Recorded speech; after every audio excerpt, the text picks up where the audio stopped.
میں کس بنیاد پہ ان سے جنگ کروں؟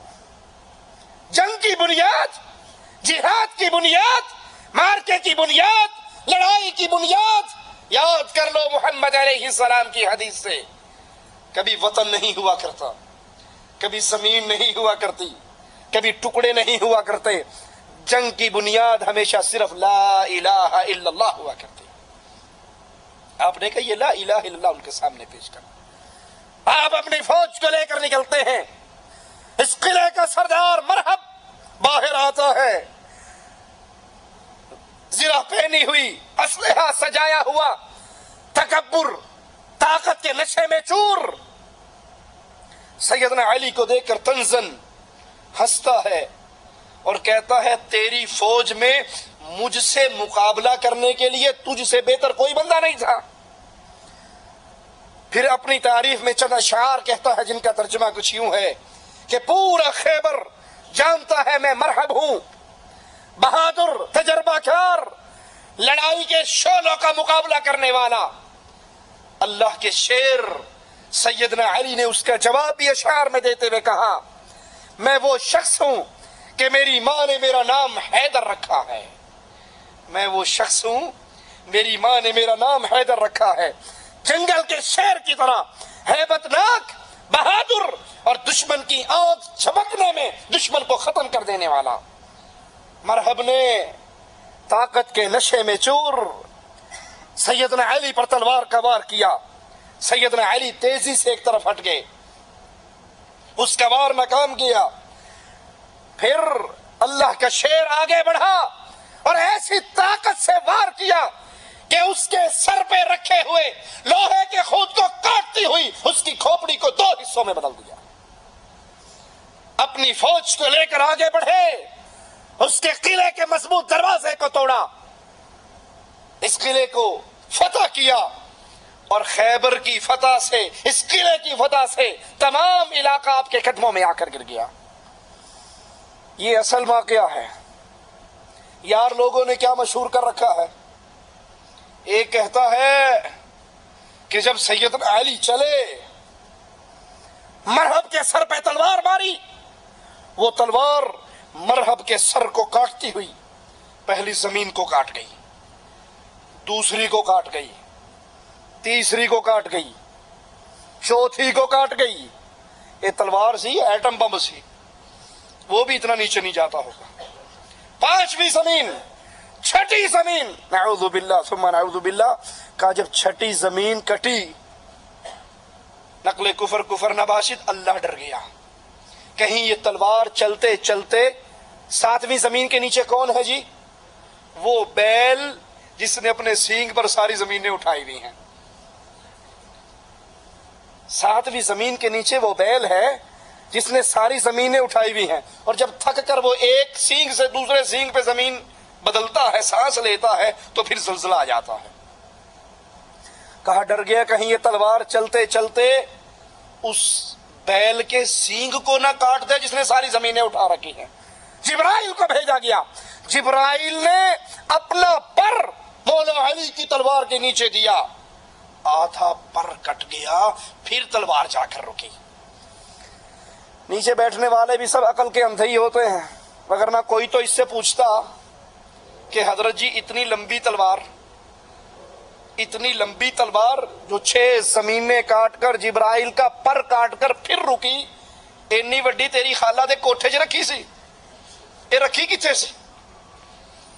دوسرا ایک اور جا کر کہتا ہے کہ نہیں، اللہ کے رسول صلی اللہ علیہ وسلم چلے خیبر کے لیے، مقابلہ ہوا، قلعہ فتح نہیں ہو رہا تھا، سورج کے غروب ہونے کا ٹائم ہوا، مرحب نے بدکارہ زانیہ فاحشہ عورتوں سے کہا رسالت کی توہین میں اشعار کہو۔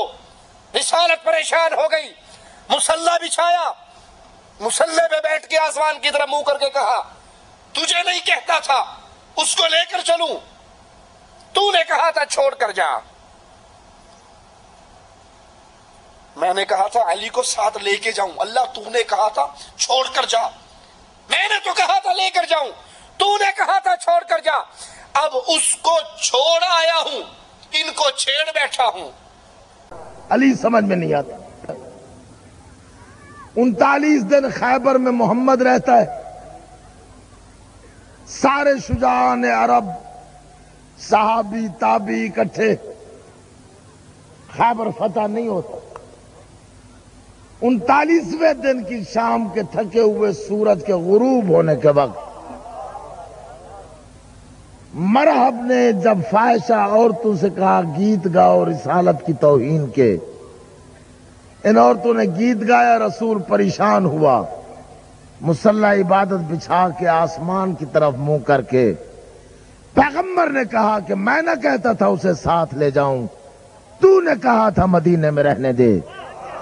جاگو یار جاگو ذرا، تو نے کہا تھا مدینے رہنے دے، اسے چھوڑ آیا ہوں انہیں چھیڑ بیٹھا ہوں۔ اب یہ گیت تو بھی سن رہا ہے، میں بھی سن رہا ہوں، کسی کی سمجھ میں آیا تو بتا دینا، مجھے بتا دینا۔ استغاثہ کیا، علی آیا خیبر میں۔ کیوں علی خیبر میں نازل ہوا قرآن کی آیت کی طرح، علی بغیر جبریل کے نازل ہوا۔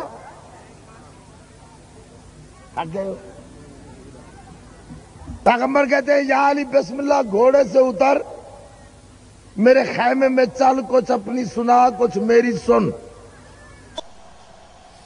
اتنا کہنا تھا کہ علی خیبر کے میدان میں آیت کی طرح نازل ہوئے،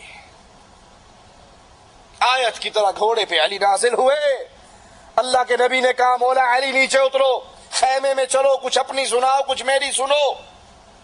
لا حول ولا قوت الا باللہ۔ کہا اس علی کی طاقت کا کیا کہنا، اس کی قوت کا کیا کہنا، یہ علی اتنی طاقتوں والے ہیں۔ ابو طالب کے گھر میں پیدا ہوئے، ساری عمر ان کی خوراک جو کی سوکھی ہوئی روٹی گھٹنے پہ توڑتے، پانی میں بھگوتے، آدھی خود کھاتے آدھی اپنے نوکر کو کھلاتے، اور طاقت اتنی کہ خیبر کے اتنے مضبوط قلعے کا جو دروازہ تھا وہ 600 من وزن کا دروازہ تھا۔ مولا علی نے اس کو پرندے کے ٹوٹے ہوئے پر کی طرح پکڑا، اپنے ناخن پر انگوٹھے کی پشت پہ اگے ہوئے ناخن پہ اٹھا کر اچھالا، کہتا اس وقت کا اچھلا ہوا آج تک واپس نہیں آیا۔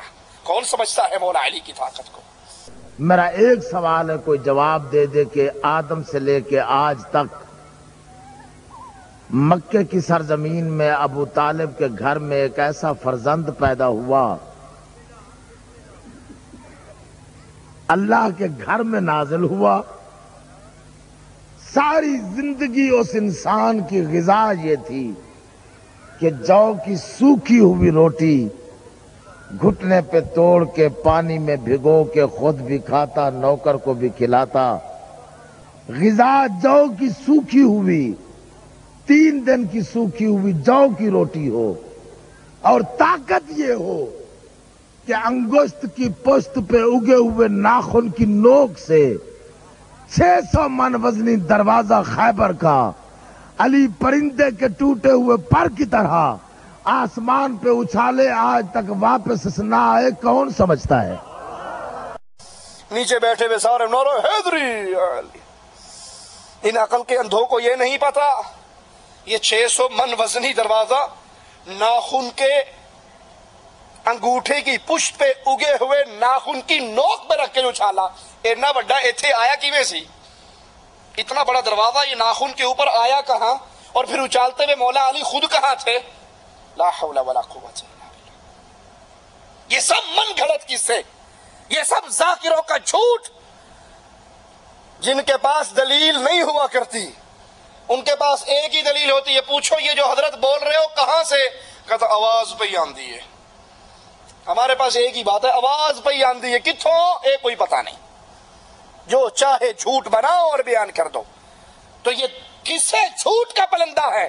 حقیقت کیا ہے؟ سیدنا علی رضی اللہ عنہ وارضا مرحب کے سامنے آتے ہیں، اس سے مقابلہ کرتے ہیں، اس کے جسم کو 2 ٹکڑوں میں بدلتے ہیں، اور پھر مسلمان اس قلعے میں داخل ہوتے ہیں، اور اس کی فتح سے پورا خیبر ان کے قدموں میں آ جاتا ہے۔ فتح مکہ کا تاریخی موقع، اس وقت بھی سیدنا علی رسول کریم صلی اللہ علیہ وسلم کے ساتھ ہے۔ ہماری ان باتوں سے کوئی یہ نہ سمجھے کہ ہم سیدنا علی سے محبت نہیں کرتے۔ اللہ کی قسم، علی سے محبت ہمارے ایمان کا جزو ہے۔ میرے آقا نے کہا تھا علی تم سے مومن محبت کریں گے، تم سے منافق بغض کریں گے۔ محبت علی ہمارے سینوں میں دفن ہے، لیکن ہم علی کو علی مانتے ہیں، علی کو الہ نہیں مانتے۔ اور اگر کوئی ہماری بات پہ اعتراض کرے تو سمجھانے کے لیے وہی کہیں گے کہ عیسائی اعتراض کرتے ہیں مسلمان عیسیٰ کو نہیں مانتے۔ مسلمانوں تم نہیں مانتے عیسیٰ کو؟ مانتے ہو، عیسائی کیوں کہتے ہیں تم نہیں مانتے؟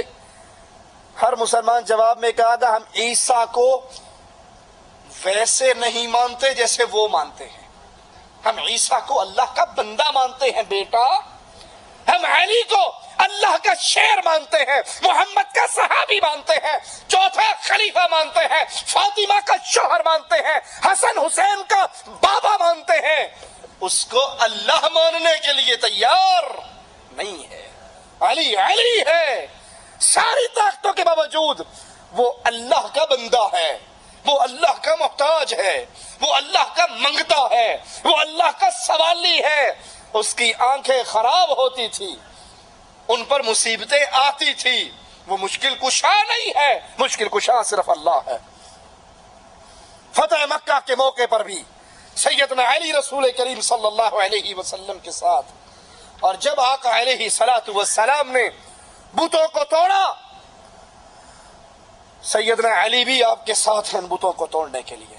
اور ایک بت جو بلندی پہ نصب تھا، تانبے کا بنا ہوا، رسول کریم صلی اللہ علیہ وسلم نے اپنے کندھوں پہ سیدنا علی کو سوار کیا اور انہوں نے اس بت کو توڑا، نیچے گرایا، پھر کعبہ سے باہر نکال کر پھینک دیا۔ علی سے محبت کے دعوے کرنے والوں، علی کا نام بھی لیتے ہو، محبت کا دعویٰ بھی کرتے ہو، اور پختہ قبریں بنا کر اس پہ سجدے بھی کرتے ہو۔ اگر علی سے محبت ہے، علی نے تو اللہ کے علاوہ پوجے جانے والے ہر بت کو توڑا۔ اپنے ایک شاگرد سے کہا میں تیرے ذمے وہ کام نہ لگاؤں جو محمد رسول اللہ نے میرے ذمے لگایا تھا صلی اللہ علیہ وسلم۔ کہا کیوں نہیں؟ کہا جاؤ ہر بت کو توڑ ڈالو، ہر پکی قبر کو توڑ ڈالو، ہر اونچی قبر کو زمین سے ملا دو، ہر تصویر کو مٹا ڈالو۔ وہ مواحدوں کے امام تھے، وہ مواحدوں کے خلیفہ تھے، وہ رسول کریم صلی اللہ علیہ وسلم کی تربیت یافتہ تھے۔ انہوں نے شرک کو جڑوں سے اکھاڑ پھینکا تھا۔ تم اس کا نام لے کے شرک پھیلاتے ہو، دربار سازی کرتے ہو، درباریں قبریں پکی بناتے ہو، اوپر قبے اور جبے بناتے ہو، اس کا طواف کرتے ہو، اس پہ سجدے کرتے ہو، اور پھر نعرہ لگاتے ہو علی ہم تو تیرے ہیں۔ جو علی کا ہے وہ اللہ کی توحید کو مانتا ہے، اور جو توحید کو نہیں مانتا وہ علی کو نہیں مانتا۔ علی کو ماننا ہے تو اس راستے پہ چلو جس راستے پہ محمد علیہ السلام نے سیدنا علی کو چلایا، اور وہ قبروں کو توڑنے کا راستہ، بتوں کو توڑنے کا راستہ، بیت اللہ کو آقا علیہ السلام اور سیدنا علی نبی کے ساتھ مل کر بتوں سے پاک کر دیتے ہیں۔ شوال 8 ہجری میں حنین کا معرکہ برپا ہوا۔ نبی کریم صلی اللہ علیہ وسلم 12,000 مسلمانوں کو لے کر دشمنوں کی طرف بڑھتے ہیں۔ حنین کے موقع پہ دونوں لشکر آمنے سامنے، مسلمانوں کے اس لشکر میں 2,000 وہ مسلمان بھی ہیں جو ابھی قریب ہی میں فتح مکہ کے موقع پر مسلمان ہوئے۔